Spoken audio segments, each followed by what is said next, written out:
Selamat siang, perkenalkan nama saya Esther Malita Pandiangan, MPM 19140014. Saya di sini mempresentasikan tentang sumber sejarah. Sejarah adalah peristiwa yang terjadi masa lampau, dapat diungkap oleh para ahli berdasarkan sumber-sumber sejarah yang ditemukan. Sumber sejarah adalah bahan utama yang dipakai untuk mengumpulkan informasi yang dikaitkan oleh subjek sejarah. Ada beberapa jenis-jenis sumber sejarah menurut Susanto dapat dibedakan menjadi 4 bagian, yaitu sumber tertulis adalah sumber sejarah yang diperoleh melalui peninggalan tertulis dan catatan terhadap peristiwa yang terjadi di masa lampau. Contohnya sumber sejarah tertulis dapat berupa prasasti maupun catatan harian. 2. Sumber lisan adalah sumber tradisional yang menceritakan tentang kehidupan di tengah masyarakat. Diceritakan dari mulut ke mulut, dilakukan dengan wawancara.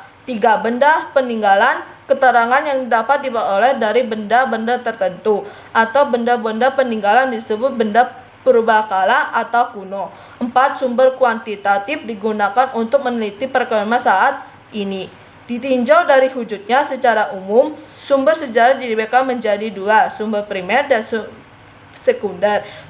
Sumber primer adalah sumber yang berkaitan langsung dengan peristiwa yang terjadi atau saksi dan alat-alat canggih dengan terlibat langsung. Sumber primer dapat berupa kesaksian langsung dari pelaku sejarah, dokumen-dokumen, naskah perjanjian, arsip-arsip, dan benda-benda arkeologi. Sumber sekunder adalah kesaksian dari siapapun yang bukan merupakan pelaku atau saksi langsung, yakni orang yang tidak hadir pada peristiwa yang dikisahkan. Sumber sekunder bisa berupa sumber kepustakaan. Di lain pihak, Santoso menyatakan bahwa beberapa hal-hal yang perlu diketahui dan dipahami bahwa peristiwa yang telah terjadi pada masa lampau belum tentu dapat dikatakan sejarah.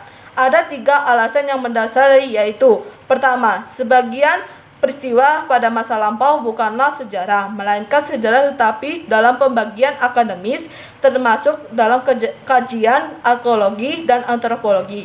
2.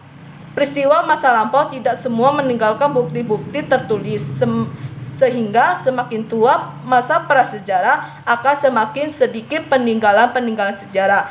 Ketiga, tidak semua peristiwa masa lampau dapat dikatakan sejarah, melainkan mengalir begitu kesan yang menonjol atau berpengaruh dalam diri.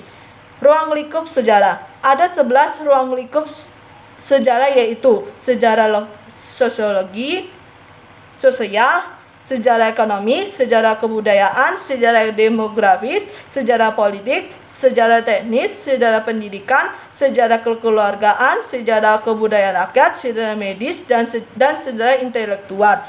Menurut Kartodiharjo, mengungkapkan sebuah perwujudan baik berupa struktur maupun proses dari kegiatan manusia dalam dimensi ideasional, teknis, dan esentis adalah kebudayaan. Semua bentuk manifestasi keberadaan manusia berupa bukti atau sakti, seperti artifacts, manifest, dan sosifest, termasuk kebudayaan. Di dalam ada termasuk peninggalan-peninggalan zaman Hindu-Buddha, Islam, penjajahan Belanda, serta Jepang yang berkaitan dengan kepercayaan, seni bangunan, seni sastra, seni Majapahit, prasasti, barang-barang logam, seni ukir, dan sebagainya. Sejarah kebudayaan menurut Joseph H. Granberry adalah bagian dari sejarah umum mengenai perkembangan histori bangsa-bangsa yang belum mengenal tulisan pada waktu sekarang dan masa lampau. Definisi ini menunjukkan bahwa dalam prinsip tidak ada perbedaan yang nyata antara sejarah seseorang sejarawan profesi dan sejarah kebudayaan.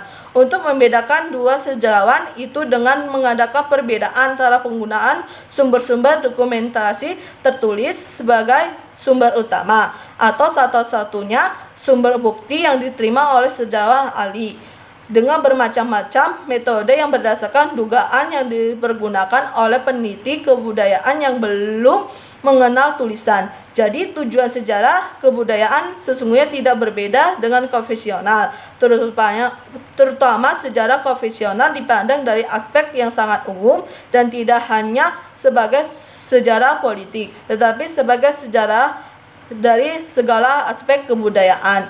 Demikian beberapa hal yang bisa saya sampaikan. Apabila ada kekurangan saya mohon maaf. Saya akhiri, selamat siang.